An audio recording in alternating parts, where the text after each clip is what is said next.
Hello and नमस्ते, welcome to ETC online. आज हम लोग पढ़ने वाले हैं क्लास 9th एनसीईआरटी की बुक का chapter number 10th the beggar, written by Anton Chekhov. तो चलिए बिना देरी के हम लोग करते हैं चैप्टर का line by line explanation start.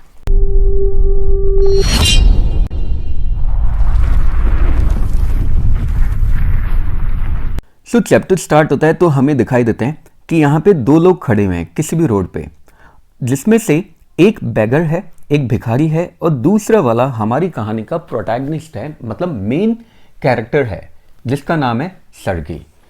Sir दोनों खड़े होते हैं। दयालु सर, थोड़ी दया दिखाओ, अपनी अटेंशन इस बेचारे गरीब और भूखे आदमी की तरफ भी दो, मतलब इस गरीब और भूखे आदमी की तरफ भी थोड़ा सा ध्यान दो। पिछले 3 दिनों से मैंने कुछ भी नहीं खाया, मेरे पास तो 5 कॉपेक्स भी नहीं है। कॉपेक्स मतलब वहाँ की करेंसी है जहाँ की ये स्टोरी है। मेरे पास तो 5 कॉपेक्स भी नहीं है रहने के लिए। मैं भगवान की कसम खा के बोलता हूँ, 8 साल से मैं एक विलेज स्कूल टीचर था और फिर मेरे अगेंस्ट कुछ षड्यंत्र हो गए, जिसकी वजह से मेरी जॉब मुझे छोड़ देनी पड़ी। इंट्रीग मतलब होता है कॉन्स्पिरेसी, मतलब षड्यंत्र, और मैं झूठे आरोपों का शिकार बन गया। विक्टिम मतलब होता है शिकार, और कैलमनी मतलब होता है झूठे आरोप। अभी 1 साल हो चुका है, मेरे पास करने के लिए कुछ भी नहीं है। अब हमारी कहानी का जो हीरो है, जो एक एडवोकेट सर्गी है, ये इस फटे हुए और कलर उड़े हुए कपड़े पहने हुए सप्लाइंट की तरफ देखता है। सप्लाइंट मतलब होता है जो रिक्वेस्ट करता है, रिक्वेस्टर। इसकी डल और ड्रंकन आइज की तरफ देखता है, मतलब नशीली आंखों की तरफ देखता है। इसके गाल पे हो रखे रेड स्पॉट की तरफ देखता है, इसके लाल गाल की तरफ देखता है, और उसे देखकर ऐसा लगता है कि जैसे इस आदमी को पहले भी कहीं देखा है। अब ये बेगर बोलता है, सर अभी मेरे पास प्रोविंस ऑफ कलुगा से एक पोजीशन का ऑफर है, मतलब जॉब का एक ऑफर है। मैंडिकन मतलब होता है भिखारी, बेगर। ये बेगर बोलता है, लेकिन मेरे पास पैसा ही नहीं है वहाँ पे जाने के लिए। सर मेरी हेल्प करो। हालांकि मुझे पैसा मांगने में बहुत ही शर्म आ रही है, लेकिन मैं क्या करूँ, सर्कमस्टेंसेस ही ऐसे है, मतलब परिस्थितियाँ ऐसी है कि मुझे भीख मांगनी पड़ रही है। अब सर्गी की आंखें इस आदमी के ओवर शूज पे पड़ती है, जिसमें से एक थोड़ा ऊंचा था और दूसरा थोड़ा नीचा था, और अचानक उसे कुछ याद आ जाता है। देखो इधर, ऐसा लगता है कि जैसे मैं परसों भी शायद तुमसे मिला था सदोविया स्ट्रीट में। सर्गी बोलता है, लेकिन तब तो तुमने मुझे बताया था तुम एक स्टूडेंट हो जिसे स्कूल से निकाल दिया गया। एक्सपेल मतलब होता है निकाल देना। तब तो तुमने मुझे स्कूल टीचर के बारे में कुछ नहीं बताया था, याद है तुम्हें? अब ये जो बेगर है ये थोड़ा सरप्राइज हो जाता है और हकलाते हुए बोलता है, नहीं नहीं सर, ऐसा तो हो ही नहीं सकता। वो थोड़ा बड़बड़ाते हुए बोलता है भिखारी, एकदम सरप्राइज होते हुए, मैं एक विलेज स्कूल टीचर हूँ, और अगर आप चाहो तो मैं आपको अपने पेपर्स भी दिखा सकता हूँ। अच्छा हो गया तेरा झूठ बोलना। तूने उस समय अपने आप को एक स्टूडेंट बोला था और मुझे ये भी बताया था कि तुझे स्कूल से निकाल दिया गया। क्या तुझे ये सारी बातें याद नहीं है? सरगई का चेहरा गुस्से से लाल हो गया। फ्लश मतलब गुस्से से लाल हो जाना। और वो उस फटे हुए कपड़े पहने हुए उस आदमी से एक नफरत के एक्सप्रेशन के साथ में टर्न कर लेता है, मतलब अपना चेहरा घुमा लेता है और बोलता है, ये तो डिसऑनेस्टी है, बेईमानी है। वो गुस्से से चिल्लाते हुए बोलता है सर्गई, और ये तो एक ठगी है। स्विंडलिंग मतलब होता है ठगना, लोगों को ठगना। अभी रुको, अभी मैं पुलिस को बुलाता हूँ, दुष्ट आदमी। अरे सर, वो बेगर बोलता है अपने हार्ट पे अपना हाथ रखते हुए, दिल पे अपना हाथ रखते हुए, सर देखो फैक्ट ये है कि मैं झूठ बोल रहा हूँ। मैं ना ही तो एक स्टूडेंट हूँ, ना ही मैं एक स्कूल टीचर हूँ। ये सारी की सारी बातें फिक्शन है। फिक्शन मतलब इमेजिनेशन है। पहले मैं रशियन क्वायर में गाना गाया करता था, लेकिन मैं बहुत ज़्यादा शराब पीता था, इसलिए मुझे वहाँ से निकाल दिया। सर अब मैं क्या कर सकता हूँ? मैं झूठ बोलने के अलावा और कोई काम धंधा कर ही नहीं सकता। अगर मैं लोगों को सच बोलूँगा तो कोई मुझे कुछ भी नहीं देगा। मैं क्या कर सकता हूँ? क्या कर सकते हो? तुम ये पूछते हो कि तुम क्या कर सकते हो? सर्गी क्राई करते हुए बोलता है, चिल्लाते हुए बोलता है उसके पास में आते हुए, काम कर सकते हो, और काम ही तुम कर सकते हो। तुम्हें काम करना चाहिए। काम? हाँ सर, मैं जानता हूँ ये बात तो अच्छे से, लेकिन मुझे काम मिलेगा कहाँ पे? क्यों, तुम्हें मेरे लिए लकड़ियाँ काटना कैसा रहेगा? सर मैं बिल्कुल भी मना नहीं करता, लेकिन इन दिनों तो जो स्किल्ड वुड कटर्स हैं वो भी घर पे बैठे हुए हैं, मतलब उन लोगों को भी काम धंधा नहीं मिल रहा। तुम मेरे लिए लकड़ियाँ काटना पसंद करोगे? मतलब वुड चॉप करना, मतलब लकड़ियाँ काटना पसंद करोगे? हाँ सर मैं बिल्कुल करूँगा। ठीक है, तो जल्दी हम काम भी ढूंढ लेंगे। सर्गी वहाँ से आगे बढ़ते हैं अपने हाथ मलते हुए, और वो अपनी कुक को बुलाते हैं किचन से। कुक जिसका नाम होता है ओल्गा, और वो बोलते हैं, सुनो ओल्गा, इस जेंटलमैन को लेकर जाओ वुड शेड में और जाकर इससे लकड़ियाँ कटवाओ, जाकर इससे वुड चॉप करवाओ। अब ये भिखारी का डरावना पुतला अपने कंधे उचकाता है। स्केरक्रो होता है वो जो गांव में हम लोग लगा के रखते हैं खेत में, इस तरह का होता है जिसके ऊपर एक मटका लगा देते हैं और यहाँ पे इस तरह से हाथ होता है जिसके, जो कि बर्ड्स वगैरह को डराने के काम आता है। इसे हम लोग स्केयर क्रो बोलते हैं, तो मतलब डरावना पुतला बोल सकते हैं। सो भिखारी का ये जो डरावना पुतला था, मतलब ये जो भिखारी था, ये अपने कंधे उचकाता है जैसे कि बेचारा बहुत ही ज़्यादा परेशान है और उस कुक के पीछे पीछे चल देता है इर्रेजोल्यूटली, मतलब बेमन से उस कुक के पीछे पीछे चल देता है। उसकी चाल ढाल से, गेट मतलब होता है चाल ढाल, उसकी चाल ढाल से ये एकदम साफ था कि वो वुड चॉप करने के लिए इसलिए नहीं माना था क्योंकि वो भूखा था और उसे काम चाहिए था, बल्कि इसलिए वो उसके लिए माना था क्योंकि गर्व और शर्म के कारण वो अपने खुद के शब्दों के ही जाल में फंस चुका था। क्योंकि अभी अभी उसने सरगई से एक्सेप्ट किया था ना कि अगर उसे काम मिले तो काम तो वो कर लेता, तो इसलिए नहीं वो काम करना चाहता था, बल्कि अब वो फंस गया ये सारी बातें बोलकर। और ये एकदम ऑब्वियस था कि उसकी जो स्ट्रेंथ थी वो शराब पी पीकर बहुत ही कम हो चुकी है। अंडरमाइन मतलब एकदम कम हो जाना, और वो बहुत ही ज़्यादा अनहेल्दी था और उसमें टॉयल मतलब होता है हार्ड वर्क के लिए बिल्कुल भी इंटरेस्ट नहीं था, मतलब काम धंधा वो करना ही नहीं चाहता था। सर्गी जल्दी से जाते हैं अपने डाइनिंग रूम में। यहाँ की विंडो से वुड शेड साफ दिखाई दे रहा था और यार्ड में क्या चल रहा है ये भी हम लोग यहाँ से देख सकते थे। विंडो के पास में खड़े हुए सर्गी देखते हैं उस कुक को और उस बैगर को, जो कि अब बाहर यार्ड में आ चुके थे पीछे वाले दरवाजे से और अब डर्टी स्नो को हटाते हुए शेड तक जा रहे थे। ओल्गा गुस्से से अपने साथी को घूरती है, ग्लेयर मतलब होता है घूरना, रैथफुली मतलब गुस्से से, और उसको अपनी कोहनी से धक्का देती है, शव मतलब धक्का देना, और शेड को अनलॉक करती है और गुस्से से धड़ाम से दरवाजे को बंद कर देती है। मतलब ये दिख रहा था कि जो ओल्गा है वो बहुत ही ज़्यादा गुस्से में है, और यहाँ पे देखो ये ओल्गा भी दिखा रखी है, दिख रही है कितनी ज़्यादा गुस्से में। उसके बाद में उसने देखा कि ये जो नकली टीचर है, सूडो टीचर मतलब नकली टीचर, क्योंकि ये बैगर अपने आप को टीचर ही तो बोलता है। उसके बाद सर्गेई ने देखा कि ये जो नकली टीचर है ये जाके एक लकड़ी के लट्ठे पे बैठ जाता है, लॉग मतलब होता है लकड़ी का बड़ा सा लट्ठा, और अपने ही विचारों में जाके खो जाता है, अपने गाल को अपने हाथ पे रख के बैठ जाता है। औरत आती है, मतलब वो ओल्गा आती है और उसके पास में लाकर एक कुल्हाड़ी पटक देती है और गुस्से से थूकती है, उसके मुंह पे नहीं साइड में थूकती है, और इसके लिप्स के एक्सप्रेशन से ये साफ पता चल रहा था कि वो उसको डांट रही थी। ये बैगर बेईमान से लकड़ी का एक टुकड़ा उठाता है, उसको अपने पाँव के बीच में रखता है और बड़ी कमजोरी से उस पर कुल्हाड़ी से प्रहार करता है, मतलब धीरे से उस पर मारता है। ये जो बिले ऑफ वुड है, मतलब लकड़ी का जो टुकड़ा है, ये थोड़ा सा हिलता है और नीचे गिर जाता है। बैगर वापस इसको अपने पास में लेकर आता है, अपने ठंडे और जमे हुए हाथों पर फूंक मारता है और फिर कुल्हाड़ी से बड़े सावधानी से उस पर टैप करता है। इतनी धीरे धीरे वो कुल्हाड़ी से लकड़ी पे मार रहा था जैसे कि उसको डर लग रहा था कि कहीं उसका ओवरशू ना कट जाए या फिर उसकी उंगली ना कट जाए, और ये लकड़ी वापस से नीचे जमीन पे गिर जाती है। सर्गी का जो गुस्सा था अब वो गायब हो गया और अब उसे अपने ऊपर ही थोड़ी शर्मिंदगी और थोड़ा दुख फील हो रहा था कि उसने एक बर्बाद और बेवड़े इंसान को और शायद एक बीमार इंसान को सीधा आके एक लेबर में लगा दिया, मतलब एक परिश्रम के काम में लगा दी, वो भी इतने ठंड में। पहले उसे खाने पीने के लिए कुछ दे देना चाहिए था। 1 घंटे बाद में ओल्गा आती है और अनाउंस करती है कि वुड चॉप कर ली गई है, मतलब लकड़ियाँ काट ली गई है।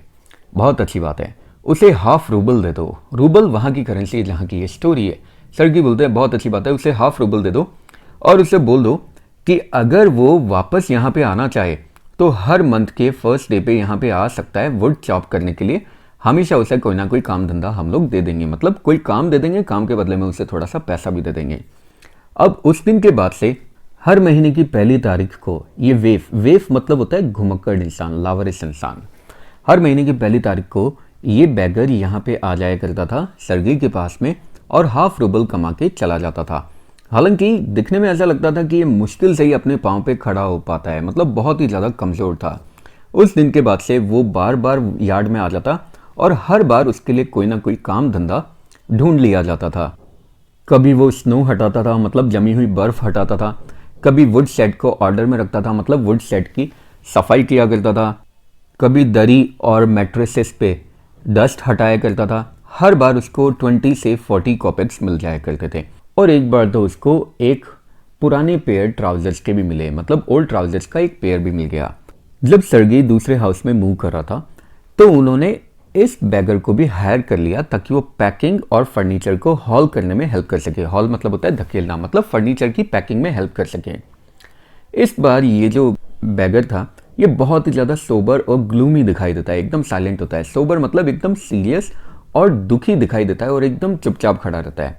उसने मुश्किल से ही किसी फर्नीचर को हाथ लगाया, मतलब किसी फर्नीचर को हाथ नहीं लगा रहा था, और चुपचाप गाड़ियों के पीछे जाके खड़ा हो गया, अपना सिर लटकाए, मतलब अपना सिर नीचे करके खड़ा हो गया। यहाँ तक कि वो अपने आप को बिजी दिखाने का प्रिटेंड भी नहीं कर रहा था, मतलब दिखावा भी नहीं कर रहा था। सिर्फ बस ठंड से वो काँप रहा था और थोड़ा सा परेशान हो गया जब कार्टर्स मतलब गाड़ी चलाने वाले, जब कार्टर्स ने उसका मजाक उड़ाया, उसके आइडलनेस के लिए, उसकी कमजोरी के लिए और उसके फटे हुए फैंसी ओवरकोट के लिए जब मजाक उड़ाया तो थोड़ा सा परेशान हो गया। जब मूविंग ओवर हो गई तो सर्गी ने उसे बुलाया और बोला, मैं बहुत ज़्यादा खुश हूँ कि मेरे वर्ड्स ने तुम्हारे ऊपर एक अच्छा प्रभाव डाला है, एक अच्छा इफेक्ट किया है। और सर्गी ने उसको 1 रूबल दिया। ये तुम्हारी पेंस है, मतलब ये तुम्हारी वेजेस है, ये तुम्हारी सैलरी है। और मैं देख पा रहा हूँ कि तुम एक सोबर इंसान हो और काम करने में तुम्हें कोई ऑब्जेक्शन नहीं है। नाम क्या है तुम्हारा? लश्कॉफ नाम है मेरा। अच्छा लश्कॉफ, मैं तुम्हें एक अच्छी और एक क्लीनर एम्प्लॉयमेंट ऑफर कर सकता हूँ। क्या तुम्हें लिखना आता है? क्या तुम लिख सकते हो? हाँ हाँ बिल्कुल, मैं लिख सकता हूँ। तो फिर मेरा ये लेटर लेकर जाओ, मेरा एक दोस्त है, कल उसके पास मेरा ये लेटर लेकर जाना और तुम्हें कुछ कॉपिंग वर्क मिल जाएगा, मतलब कुछ कॉपी करने का काम मिल जाएगा। हार्ड वर्क करना और ज़्यादा पीना भी मत, और हाँ याद रखना मैंने तुमसे जो बोला है। चलो गुड बाय। अब सर्गी बहुत ज़्यादा खुश होता है कि वो एक आदमी को सही रास्ते पर लेकर आ गया, और सर्गी उसको टैप करता है, मतलब थपथपाता है, शोल्डर पे उसके थपथपाता है, कंधे पे उसके थपथपाता है, और जाते समय उससे हैंडशेक भी करता है। लश्कॉफ उस लेटर को लेता है और उस दिन के बाद में उसे कभी भी यार्ड में काम के लिए नहीं देखा गया। अब 2 साल निकल गए। फिर एक शाम सर्गेई एक थिएटर पे टिकट विंडो पे खड़े हुए थे, अपनी सीट के लिए पैसा दे रहे थे, मतलब टिकट खरीद रहे थे एक थिएटर में। उन्होंने नोटिस किया कि एक छोटा सा आदमी जिसने एक कोट कॉलर पहन रखा है, कर्ली फर वाला एक कोट कॉलर पहन रखा है और एक फटी हुई सील स्किन कैप पहन रखी है, वो उनके पास में खड़ा हुआ है। ये जो छोटा सा आदमी था ये बड़े डरते हुए टिकट सेलर से गैलरी में एक सीट के लिए पूछ रहा था, और इसने कॉपर कॉइन्स में पे किया था, यानी खुले पैसे में इसने पे किया था। सर्गी चिल्लाते बोलता है, लश्कॉफ क्या ये तुम हो? उस छोटे से आदमी को अपने पुराने वुड चॉपर के रूप में पहचानते हुए बोलते हैं, अरे लश्कॉफ क्या ये तुम हो? कैसे हो तुम? क्या कर रहे हो? और सब कुछ तुम्हारे साथ कैसा चल रहा है? इस पे बैगर रिप्लाई करता है, मैं एकदम ठीक हूँ और अब मैं नोटरी बन चुका हूँ और मुझे 35 रूबल्स भी दिए जाते हैं 1 महीने के। मतलब अब ये जो बैगर है ये थोड़ा अच्छा कमाने लग गया। थैंक गॉड, ये तो एक बहुत ही अच्छी बात है और मैं तो बहुत ही ज़्यादा खुश हूँ तुम्हारे लिए। मैं बहुत बहुत ज़्यादा खुश हूँ लश्कॉफ। देखो तुम तो मेरे गॉड सन हो एक सेंस में। मैंने तुम्हें एक पुश दिया, पुश मतलब मोटिवेट करना। मैंने तुम्हें एक पुश दिया सही रास्ते पर, और तुम्हें याद है उस समय मैंने किस तरीके से तुम्हें रोस्ट किया था, मतलब किस तरीके से मैंने तुम्हें इंसल्ट भी किया था। उस दिन तो लगभग मैंने तुम्हें अपने पाँव पे ही गिरा दिया था। थैंक यू ओल्ड मैन, मेरी बातों को ना भूलने के लिए तुम्हारा बहुत बहुत थैंक्स। और सर आपको भी थैंक यू, लश्कॉफ बोलता है। अगर मैं उस समय आपके पास नहीं आता तो अभी भी मैं अपने आप को एक टीचर बोल रहा होता या फिर एक स्टूडेंट ही बोल रहा होता, लेकिन आपकी प्रोटेक्शन की वजह से मैं उस गड्ढे से बाहर निकल पाया, मतलब उस झूठ और फरेब वाले गड्ढे से मैं बाहर निकल पाया। मैं भी बहुत ज़्यादा खुश हूँ। आपके काइंड वर्ड्स और एक्शंस के लिए आपका थैंक यू। डीड्स मतलब होता है एक्शन, मतलब आपने जो मुझे भले शब्द बोले और मेरे लिए जो भले काम किए उसके लिए आपको थैंक यू। मैं आपका बहुत ही ज़्यादा ग्रेटफुल हूँ, मतलब बहुत ज़्यादा थैंकफुल हूँ, और आपकी कुक का भी हूँ। भगवान उस अच्छी लेडी को भी ब्लेस करे, मतलब उस पर भी अपना आशीर्वाद बनाए रखे। आपने उस समय बड़े प्यार से मुझसे बात की, इसलिए मैं पूरी ज़िंदगी भर आपका कर्जदार रहूँगा। इंडेप्टेड मतलब कर्जदार रहूँगा। लेकिन स्ट्रिक्टली अगर बात की जाए तो ये आपकी कुक थी जिसने मुझे बचाया। कुक? सर्गी बहुत ज़्यादा सरप्राइज हो जाता है, बोलता है कुक? उसने तुम्हें कैसे बचाया? जब भी मैं लकड़ियाँ काटने के लिए आपके घर पे आया करता था तो वो हमेशा बोलती थी, अरे तुम बेवड़े, तुम मिजरेबल क्रिएचर, मतलब दयनीय प्राणी, इस पूरी दुनिया में तुम्हारे लिए कुछ भी नहीं है सिवाय तुम्हारी बर्बादी के लिए। और उसके बाद वो मेरे बिल्कुल सामने बैठ जाती और बहुत ही ज़्यादा दुखी हो जाती, मेरे फेस पे देखती और रोने लग जाती और फिर बोलती, तुम अनलकी पर्सन हो, इस पूरी दुनिया में तुम्हारे लिए कोई भी खुशी नहीं है और अगले जन्म में भी तुम बिल्कुल खुश नहीं रह सकते। तुम बेवड़े हो, तुम नर्क में चलोगे, तुम बहुत ही ज़्यादा अनहैप्पी हो। और इस तरीके से वो हमेशा बोलती रहती, एकदम दबाव में आकर बोलती रहती। मैं आपको बता ही नहीं सकता कि मेरी वजह से वो बेचारी कितनी दुखी होती थी, कितने सारे आंसू उसने मेरे लिए बहाए थे। लेकिन सबसे मेन काम जो उसने मेरे लिए कभी किया था वो था वुड चॉप करना। मतलब मेरे लिए वो लकड़ियाँ काटा करती थी। सर, क्या आपको पता है मैंने आज तक एक सिंगल लकड़ी को भी नहीं काटा, एक सिंगल स्टिक को भी आपके लिए चॉप नहीं किया। सारा काम वो ही किया करती थी। क्यों इन सब ने मुझे बचाया, क्यों मैं इससे बदल गया, क्यों मैंने इन सब से पीना छोड़ दिया, सिर्फ उस औरत की तरफ देखकर मैं एक्सप्लेन ही नहीं कर सकता इन सारे क्यों का जवाब। मैं सिर्फ इतना जानता हूँ कि उसके शब्द और उसके कारनामों की वजह से, उसके वर्ड्स और उसके एक्शन की वजह से मेरे दिल में एक चेंज आया, मेरे मन में एक चेंज आया। वो मुझे सही रास्ते पर लेकर आ गई और इसे मैं कभी ज़िंदगी भर भी नहीं भूलूंगा। अच्छा सर, चलो अब टाइम हो गया चलने का। देखो घंटी भी बज गई। लस्कॉफ झुकता है और गैलरी में सीधा डिपार्ट हो जाता है और गैलरी में चला जाता है। और इसी के साथ ये स्टोरी यहीं पे एंड होती है। आई होप बच्चों आप सब लोगों को ये कहानी अच्छे से समझ आ गई होगी, साथ ही साथ इसका एक्सप्लेनेशन भी क्लियर हो गया होगा। फिर भी अगर किसी तरह का कोई कमेंट, सजेशन, क्वेश्चन या डाउट है, नीचे कमेंट बॉक्स में आप लोग लिख सकते हैं। मैं ट्राई करूंगा उसका जल्द से जल्द आंसर करने की।